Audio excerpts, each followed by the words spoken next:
Good morning, nursery class. Today is day 3 and please open your funmatic book.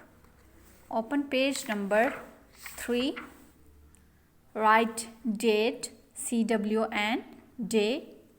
Look at these objects. There are 3 objects. These 2 fishes are same, but this one is odd, so we cross it. These are 3 candles. These 2 candles are same, but this one is odd. Okay, question number 2. Cross out the same object.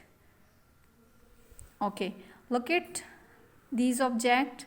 These 2 objects are same, so we cross the same objects. These are 3 frogs. These 2 are same and this one is odd, so we cross the same object. So your page number 3 is done now. Thank you, nursery class.